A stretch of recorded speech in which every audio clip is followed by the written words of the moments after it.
Bonjour à tous et bienvenue pour un nouvel épisode de votre web-série préférée. Je vous conduis vers un nouveau monde. Alors où est-ce que je vous embarque aujourd'hui? Réponse tout de suite.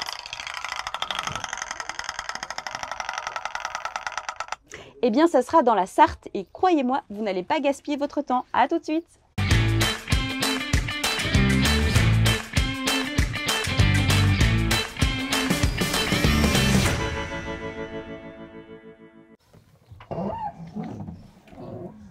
Bonjour Alexandre. Bonjour. On s'est clairement installé sur ton parking, mais c'était pour la bonne cause. C'est top, en plus il fait beau aujourd'hui, Voilà. c'est magnifique. C'est la Sarthe. Merci de nous accueillir. Donc toi, tu es le gérant des enseignes Frais Malin. Tu arrives en 2018 et tu t'es associé avec le créateur qui a créé ce concept en 2011, c'est ça? Exactement. Frais Malin, c'est une enseigne 100% sartoise. Et donc je me suis associé avec la personne qui m'a formé en grande distribution. Ça a été mon directeur de magasin dans un magasin U. Pendant 17 ans, j'ai travaillé dans ce magasin-là. Et lui, en fait, en 2011, est parti de ce magasin pour ouvrir le premier magasin de déstockage. Okay.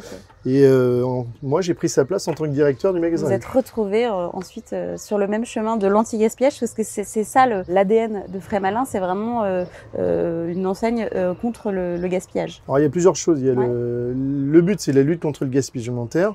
Ensuite, c'est aussi l'écologie. Donc, nous, on fonctionne sans communication papier. Okay. Et puis, la plupart des magasins où on est installé, c'est des anciennes friches commerciales.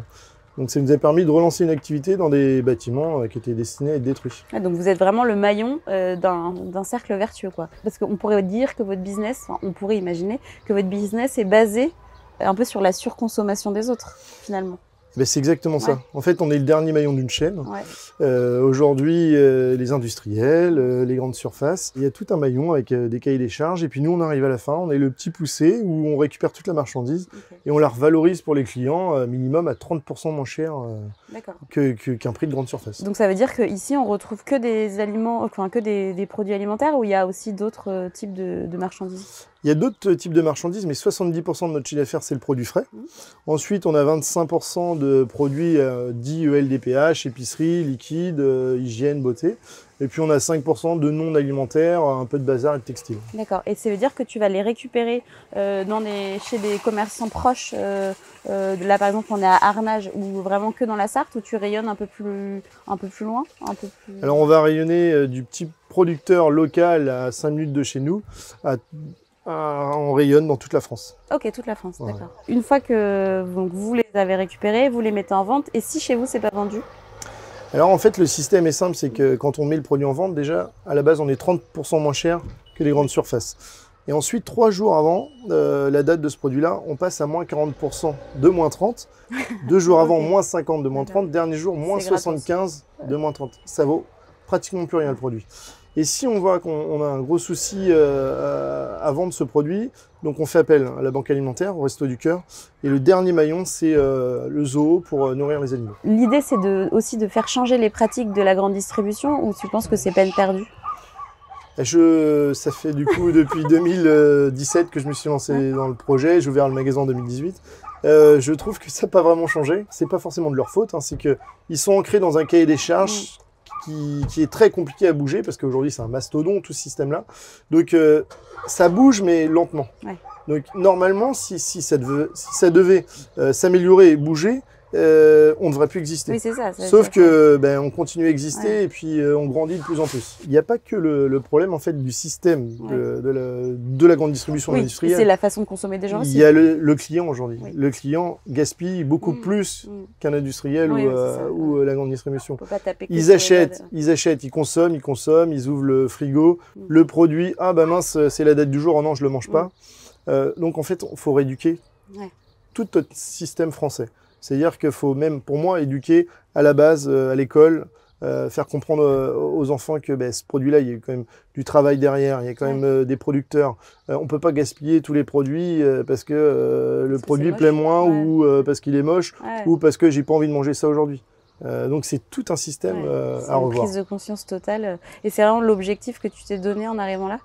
Ouais, c'était vraiment l'objectif, parce que quand je me rappelle, j'ai ouvert le magasin en 2018, moi qui venais de la grande distribution. C'est un peu un pilier quand même. J'ai des clients qui venaient me voir gentiment, monsieur, le produit, la date, c'est la date du jour où la date est dépassée, parce qu'on vend les produits secs, on vend de la date dépassée, c'est de la DLUO, DDM aujourd'hui, donc on vend les produits à date dépassée. Du coup, les clients ont gentiment venu nous voir, monsieur, vous avez un souci dans le magasin, et donc on leur expliquait, c'était comme j'avais l'impression de rééduquer le système en leur disant non, vous inquiétez pas, ce produit-là, il est 50% moins cher, c'est normal, mais il est comestible, vous pouvez le manger 6 mois, 1 an après.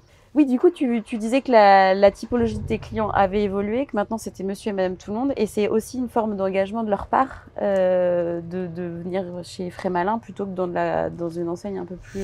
Oui, dans un premier temps, le client qui nous suit depuis le début, depuis 2011, c'était le prix. Donc ça a toujours été, c'est le nerf de la guerre, c'est le prix.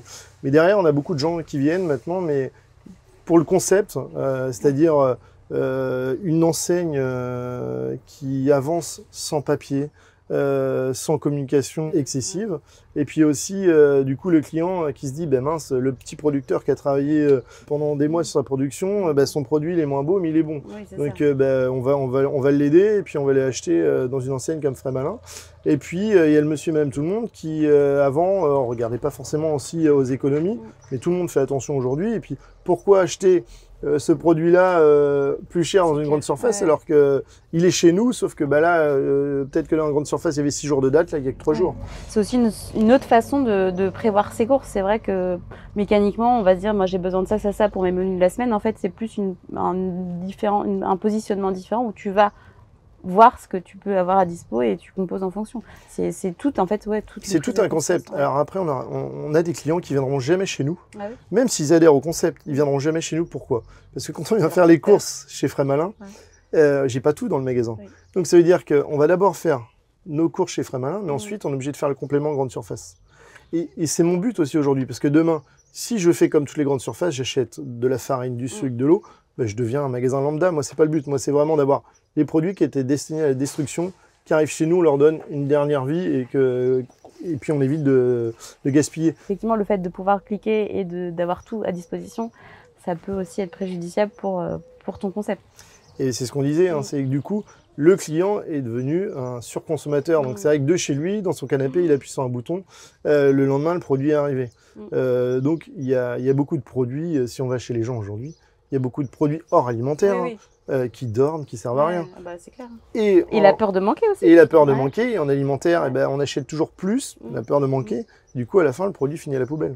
Mais d'ailleurs, il y a aussi un peu ce côté, moi j'aime bien aller dans ce genre de boutique, c'est un peu excitant. Tu dis, qu'est-ce que je vais trouver aussi? Tu as l'impression de faire des affaires. Enfin, je trouve ça chouette, c'est amusant. Et au moins, ça met un peu de trucs marrants quand tu fais tes courses, parce que c'est quand même... En fait, il y a plusieurs choses. Moi qui viens de la grande distribution, qui était directeur d'un hypermarché, le client, quand il arrivait avec son caddie dans le magasin, était stressé. Pourquoi il était stressé? Parce que la veille, il avait reçu le catalogue promo et il arrivait dans le magasin en disant « Je suis sûr qu'ils n'auront pas le produit en promo, ils n'auront pas le produit en promo. » Et quand je me suis lancé chez Frais-Malin, l'enseigne Frais-Malin, j'étais étonné. En fait, les clients rentrent chez nous, ils sont détendus. Puisqu'en fin de compte, ils n'ont pas de stress, ils ne savent pas ce qu'ils vont acheter.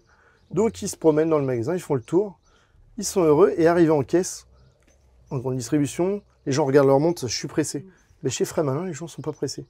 Il y a peut-être plus d'attente en plus, mais ils ne sont pas pressés parce qu'ils sont contents, ils ont fait des bonnes affaires et ils n'étaient pas stressés par le système justement de la pub qu'on leur envoyait chez eux. Et ça m'a toujours étonné, c'est que les gens sont cool chez nous. Oui, c'est peut-être la Sarthe aussi. La Sarthe aussi, les Sartois sont sympas, c'est vrai. Tu envisages de développer Frais-Malin dans d'autres départements voire régions ou pour l'instant ça restera une enseigne 100% sartoise? Alors c'est un noyau dur, c'est vrai que pour le moment c'est 100% sartois. Et puis demain si je développe l'enseigne, c'est compliqué parce qu'on vit chaque jour une journée différente. Parce que je reçois des litiges transport, je reçois des produits qu'on m'a proposés il y a 2 jours. En fait chaque magasin fonctionne différemment. Et puis il y a des moments où j'ai beaucoup de marchandises, il y a des moments où j'ai pas assez de marchandises. Donc demain se développer, c'est-à-dire que c'est avoir d'autres magasins, mais est-ce qu'il y aura de la marchandise dedans? Pour le moment, non, je dirais pas de développement hors Sarthe. Développement en Sarthe peut-être, mais hors Sarthe, non. Là, on en a 4 dans la Sarthe. C'est déjà pas mal. C'est déjà pas mal, Parce qu'effectivement, tu parlais de l'inconnu pour les clients de venir, mais toi aussi, c'est l'inconnu tous les jours de qu'est-ce que tu vas proposer à tes clients demain, quoi. Exactement. Ça doit être stressant. C'est hyper stressant. C'est hyper stressant, sachant qu'aujourd'hui, on est quand même 4 magasins en Sarthe, 70 salariés. C'est assez difficile à gérer parce que chaque jour, en fait, en grande distribution, quand j'arrivais le matin, tout le monde est rodé, ils savent qu'il y a ce rayon-là à faire. Nous, ça change tout le temps. Alors, ce que j'aime bien dans ce concept-là, c'est par contre, c'est le côté esprit d'équipe. Du coup, nous, le produit frais, c'est ce qui est le plus important dans les magasins. Donc, dès que le frais arrive, toutes les équipes se mettent ensemble à travailler dessus. Dès que c'est terminé, on repart chacun à nos activités. Mais c'est hyper stressant parce que il y a des jours, on n'a pas beaucoup de marchandises, puis il y a des jours, on a énormément de marchandises. Et donc, faut aller très vite parce que c'est un produit avec des dates sensibles. Ouais, en plus, ouais. Donc, demain, c'est pour ça que redévelopper d'autres magasins, c'est compliqué. Ouais, déjà, faut déjà stabiliser. Ouais. Parce que 70 personnes, c'est énorme. En plus de tout ce que tu as créé énormément d'emplois, en fait. Oui, c'est ça qui est impressionnant, sachant que moi, je suis sorti de la grande distribution parce que ma femme voulait que je quitte la grande distribution parce que je passais beaucoup d'heures et puis c'était beaucoup de stress. Et du coup, je me suis lancé en 2018 avec 3 salariés en me disant que ça allait être En 2018, vous étiez 3 ? Ben, moi, sur mon magasin, ouais, j'avais 3 salariés. Et puis, ça a pris une ampleur. Et puis, l'année d'après, j'ai rouvert un magasin. Puis après, 2021, j'ai repris celui de mon associé, celui du Mans. Et là, cette semaine, je reprends celui de Noyens-sur-Sarthe. Je serai seul à la tête de l'entreprise Frais Malin. Ta femme doit être contente, du coup, elle qui voulait que tu lâches un peu. Finalement, oui, mais tu fais le bien autour de toi. Mais c'est passionnant. Ouais. Ouais. C'est hyper passionnant parce que chaque jour est différent. Et moi, ce que j'adore dans ce métier-là, c'est qu'on ne doit rien à personne. C'est-à-dire, on n'a pas de centrale d'achat qui nous dit, voilà, il faut mettre tel produit à telle place.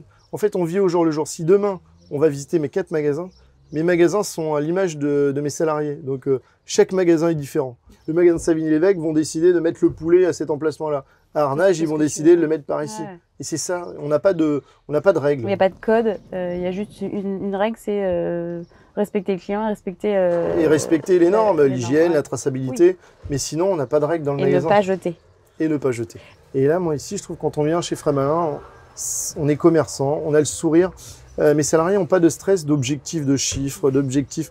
Le seul stress, c'est allez, il faut qu'on vende la marchandise rapidement. Oui, mais parce que tu n'as pas envie de jeter. Mais en fait, on se prend pas la tête, on se dit, on avance. C'est une enseigne qui grandit au fur et à mesure, sans se prendre la tête. Ouais. Ouais. C'est quoi les limites de cette enseigne? Les limites de l'enseigne, c'est que la grande distribution et les industriels deviennent au top au niveau du système, et du coup, Frais Malin n'existera plus. Mais d'un autre côté, je me dis que si c'est ça, c'est que tant mieux. Il y aura moins de pertes de marchandises, mais je pense qu'on a encore de l'avenir en moins pendant 15-20 ans. Et justement, on parle de l'avenir. Nous, l'ambition de notre web-série, c'est d'envisager une vision d'un nouveau monde, du monde de demain. Toi, il serait comment ton nouveau monde? Le nouveau monde, déjà, en tout cas, c'est ce que... Alors, j'ai toujours rêvé d'être chef d'entreprise. Je voulais me dire avoir une entreprise, mais où quand je rentre chez moi le soir, je me sens bien par rapport à plusieurs choses. La première chose, c'était de se dire, on fait quelque chose de bien. Donc moi, je trouve qu'on fait un commerce où on lutte contre le gaspillage alimentaire, c'est le top. Ensuite, c'était le côté humain. Moi, la plupart de mes salariés viennent de la grande distribution. Ah oui. Des gens qui étaient fatigués quand même par le système. Du coup, l'idée, c'était de recréer des entreprises familiales où le salarié est vraiment au cœur de l'entreprise. Donc aujourd'hui, sont concernés. Et aujourd'hui, en fait, pour être clair, 20% de mon résultat d'entreprise va aux salariés. Okay. Ça veut dire que ils savent que demain, si on met tout en œuvre pour que le magasin fonctionne, ils savent qu'ils sont récompensés. Ouais.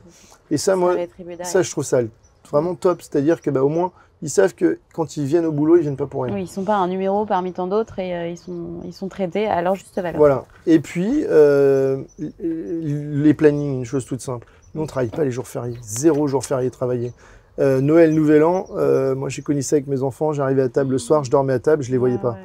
Aujourd'hui, à midi, le 24, on ferme les magasins. Le 31, à midi, on ferme les magasins. Oui, c'est vrai, on pourrait faire plus de chiffre d'affaires. Ouais, mais c'est aussi la gestion humaine derrière. Mais derrière, mes salariés, du coup, ils vont passer un super Noël, un beau moment en famille. Et du coup, quand ils reviennent après au boulot, ils sont bien, ils ont le sourire. Ouais. Et pour moi, c'est ça le nouveau monde. Et c'est un monde dans lequel toi, tu es en phase avec ce que tu fais professionnellement. Exactement. Ouais. Et si dans ce monde, tu devais apporter un seul objet avec toi? Ce serait peut-être ma petite carte avec mon Frais Malin dessus. Parce que je trouve que c'est une belle création. Tous les jours, je suis très fier. Ouais. Tous les jours, en fait, quand je vais en travail, Je suis fier de ce qu'on a mis en place. Et puis, ça a beaucoup de valeur par rapport à mon vécu. Moi, je suis triplé, en fait, famille nombreuse. J'ai mon petit frère qui travaille avec nous. Mes parents étaient famille d'accueil, un enfant qu'on a adopté. Donc, nous, quand on était jeunes, on a eu beaucoup d'aide autour de nous. Et je trouve qu'aujourd'hui, il y a moins d'entraide. Et je trouve que mon concept, il est là pour aider les gens, puis aider aussi les gens qui travaillent avec nous, autour de nous. Donc c'est ça, je pense que c'est une belle création et je suis très fier de lancer une Frais Malin. En tout cas, merci beaucoup Alexandre. Et puis, je vais aller faire un petit tour, moi, parce que j'ai vu qu'il y avait j'ai compris qu'il y avait plein de choses sympas. Bravo, vive la Sarthe et vive son engagement pour l'anti-gaspillage. Et puis à bientôt. Merci, à bientôt. Et nous, on se retrouve très vite pour un nouvel épisode de votre web-série préférée. Je vous conduis vers un nouveau monde. Salut! Je vous conduis vous a été présenté par le CIC Ouest.